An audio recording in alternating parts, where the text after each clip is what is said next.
بسم الله الرحمن الرحيم. الحمد لله رب العالمين والصلاة والسلام على رسوله الأمين وعلى آله وأصحابه أجمعين، أما بعد. رب اشرح لي صدري ويسر لي أمري واحلل عقدة من لساني يفقهوا قولي. محترم ناظرین، آج جس عنوان پر مجھے بولنا ہے وہ ہے رمضان، قرآن اور تقوی۔ اللہ تبارک و تعالیٰ نے انسان کو اس زمین پر خلیفہ بنا کر بھیجا ہے، اور اللہ تبارک و تعالیٰ چاہتا ہے کہ خلافت صالحین کے ہاتھوں میں رہے، اور یہ بات اللہ تبارک و تعالیٰ نے تمام آسمانی کتابوں میں ذکر کر دیا ہے، فیصلہ کر دیا ہے اور لکھ دیا ہے، جس کا ذکر اللہ تبارک و تعالیٰ نے قرآن مجید میں بھی کیا ہے۔ وَلَقَدْ كَتَبْنَا فِي الزَّبُورِ مِن بَعْدِ الذِّكْرِ أَنَّ الْأَرْضَ يَرِثُهَا عِبَادِيَ الصَّالِحُونَ۔ ایسے ہی سارے لوگ جن سے اللہ محبت کرتا ہے انہیں اپنا دوست بناتا ہے، ایسے ہی سارے لوگوں سے اللہ بے انتہا محبت کرتا ہے اور انہیں اپنا دوست بناتا ہے۔ اور ہم جانتے ہیں کہ اللہ تبارک تعالیٰ نے حضرت ابراہیم علیہ السلام کے تعلق سے فرمایا ہے وَاتَّخَذَ اللَّهُ إِبْرَاهِيمَ خَلِيلًا، اللہ تعالیٰ نے ابراہیم کو اپنا دوست بنا لیا۔ اللہ کے دوست کی کیا صفات ہو سکتے ہیں، اس تعلق سے خود اللہ تبارک تعالیٰ فرماتا ہے إِنَّ أَوْلِيَاءَ اللَّهِ لَا خَوْفٌ عَلَيْهِمْ وَلَا هُمْ يَحْزَنُونَ الَّذِينَ آمَنُوا وَكَانُوا يَتَّقُونَ۔ اللہ کے دوست وہ ہوتے ہیں جن کو نہ آخرت کی زندگی کا خوف ہوتا ہے اور نہ دنیا ان کے چلے جانا ہے، دنیا کے چھوٹ جانے کا رنج ہوتا ہے۔ یہ وہ مومن ہوتے ہیں جن کے اندر تقوی پیوست ہوتا ہے، تقوی بھرا ہوا ہوتا ہے، جو متقی ہوتے ہیں۔ یعنی تقوی والے لوگ ہی اللہ تعالیٰ کے دوست ہوتے ہیں، اللہ تعالیٰ کے متقی ہوتے ہیں، وہی لوگ نیک اور صالح لوگ ہیں، اور وہی لوگ خلافت کے اہل بھی ہیں، حقدار بھی ہیں۔ اب سوال یہ ہے کہ تقوی کیا ہے؟ تقوی یہ ہے کہ آدمی اچھائی اور بھلائی کو جانے، پھر اس کو اپنی زندگی میں نافذ کرے اور دوسروں کو بھی اس کی طرف بلائے، اور برائی اور بے حیائی کو پہچانے، اور اس سے خود بھی بچے اور دوسروں کو بھی اس سے بچانے کی کوشش کرے۔ محترم ناظرین، اچھائی کو اس لیے اپنانا چاہیے کہ اس کو اپنانے سے اللہ خوش ہوتا ہے، اور برائی کو اس لیے ترک کر دینا چاہیے کہ اس کو اگر ترک نہ کیا گیا تو اللہ تعالیٰ بہت زیادہ ناراض ہوتا ہے۔ اصل میں یہی تقوی ہے۔ تقوی اللہ سے محبت کا نام ہے، تقوی اللہ کی عبادت کا نام ہے، تقوی جہنم سے بچنے کا نام ہے، تقوی گناہوں سے توبہ کرنے کا نام ہے، تقوی بھلائی کرنے کا نام ہے، تقوی برائیوں کو چھوڑ دینے کا نام ہے۔ اللہ کی بتائی ہوئی راہ پر چلنا تقوی ہے، شیطانی راہ کو چھوڑ دینا تقوی ہے۔ اللہ تبارک تعالیٰ قرآن مجید میں ارشاد فرماتا ہے خذوا ما آتیناکم بقوۃ واذکروا ما فیہ لعلکم تتقون۔ اللہ تبارک تعالیٰ نے جو کچھ نازل کیا ہے، جو ہدایت ہمیں عطا کیا ہے، اسے مضبوطی سے تھام لو، اور جو کچھ بھی اللہ تعالیٰ نے اس میں ذکر کیا ہے اس کے مطابق عمل کرو تو متقی بن جاؤ گے۔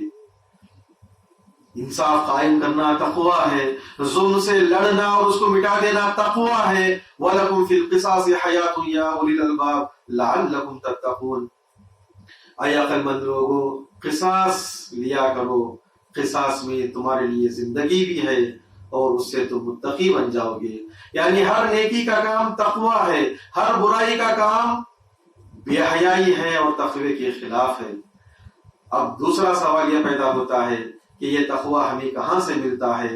محترم ناظرین، یہ تقوی ہمیں صرف اور صرف قرآن ہی سے مل سکتا ہے، کیونکہ قرآن اصل میں فرقان ہے جو حق و باطل میں تمیز کرتا ہے، نیکی اور بدی کا فرق بتاتا ہے، اچھائی اور برائی کو وضاحت کے ساتھ بیان کرتا ہے۔ قرآن ہی ایک عام آدمی کو متقی بنا سکتا ہے۔ قرآن کے علاوہ کسی میں یہ طاقت نہیں ہے کہ انسان کو متقی بنا سکے۔ محترم ناظرین، قرآن آیا ہے انسانوں کو متقی بنانے کے لیے۔ الف لام میم ذالک الکتاب لا ریب فیہ ھدی للمتقین۔ الف لام میم یہ وہ کتاب ہے جس میں کوئی شک نہیں ہے، یہ متقین کے لیے سراپا ہدایت ہے۔ قرآن ہمیں محبت کرنا سکھاتا ہے اور اسی محبت کے ذریعے سے متقی بناتا ہے۔ قرآن ہمیں عبادت کرنا سکھاتا ہے تاکہ ہم عبادت کے ذریعے سے متقی بن جائیں۔ قرآن ہمیں حق و باطل کا فرق بتاتا ہے تاکہ ہم حق کو اپنا کر اور باطل کو ترک کر کے متقی بن جائیں۔ قرآن ہی ہے جو امر بالمعروف اور نہی عن المنکر کا حکم دیتا ہے تاکہ سارا معاشرہ متقی بن جائے۔ قرآن ہی ہے جو عدل و انصاف اور احسان کا حکم دیتا ہے تاکہ ساری زمین تقوی سے معمور ہو جائے۔ اس قرآن کے تعلق سے اللہ کے پیارے حبیب صلی اللہ علیہ وسلم ارشاد فرماتے ہیں ان اللہ یرفع بہذا الکتاب اقواما ویضع بہ آخرین۔ یقیناً اللہ تبارک تعالیٰ اس کتاب کے ذریعے سے جو اس کتاب کو اپناتے ہیں، جو اس کتاب کے مطابق عمل کرتے ہیں، جو اس کتاب کو اپنی زندگیوں پر نافذ کرتے ہیں، اللہ تبارک تعالیٰ ایسے قوموں کو بلندیوں پر پہنچا دیتا ہے۔ اور جو لوگ اس کے مطابق عمل نہیں کرتے، اس کو اپناتے نہیں ہیں، اس کو پسے پش ڈال دیتے ہیں اور اس کے خلاف ورزیاں کرتے ہیں، اللہ تعالیٰ ان کو پستیوں میں ڈھکیل دیتا ہے، ذلیل و خوار کر کے رکھ دیتا ہے۔ قرآن اپنے بارے میں فرماتا ہے، قرآن اپنے بارے میں کہتا ہے، اللہ کا ارشاد ہے ان ھذا القرآن یہدی للتی ہی اقوم۔ یہ قرآن یقیناً سیدھے راستے کی طرف ہدایت کرتا ہے۔ یہ قرآن سرفرازی اور سر بلندی کا سر چشمہ ہے۔ انہ ذکر لک ولقومک، یہ قرآن بہت ہی بابرکت کتاب ہے۔ کتاب انزلناہ مبارک، اتنا عظیم کتاب، اتنا عظیم کلام جو ہم پر نازل ہوا ہے۔ یہ کب نازل ہوا؟ محترم ناظرین، یہ عظیم کلام نازل ہوا ہے رمضان کے مبارک مہینے میں۔ اس مبارک کلام کی وجہ سے ہی یہ مہینہ بھی مبارک بن گیا۔ اس عظیم کلام کے شکریہ کے لیے ہی اللہ تبارک تعالیٰ نے رمضان کے روزے فرض کیے۔ شہر رمضان الذي انزل فيه القرآن هدى للناس وبينات من الهدى والفرقان فمن شهد منكم الشهر فليصم۔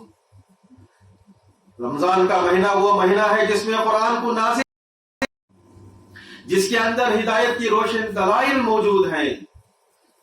یہ وہ قرآن ہے جو حق و باطل میں فرق کرتا ہے، حق و باطل کا میزان ہے۔ اتنا عظیم کلام جس مہینے میں نازل ہوا، اگر وہ مہینہ تمہیں مل جائے تو اس میں روزہ رکھو۔ رمضان کی قدر و قیمت، رمضان کی قدر و منزلت عزیز ناظرین صرف قرآن کی وجہ سے ہے۔ قرآن کی وجہ سے ہی لیلۃ القدر ہمیں نصیب ہوتا ہے، لیلۃ القدر ہمیں نصیب ہوتی ہے۔ یہ عظیم رات، یہ مبارک رات اور یہ بہت ہی بہترین رات جو 1000 مہینوں سے بہتر ہے، قرآن کی وجہ سے ہمیں ملی ہے۔ فی سبیل اللہ، رمضان ایک روزہ رکھنا 70 سال تک جہنم سے دور کر دیتا ہے۔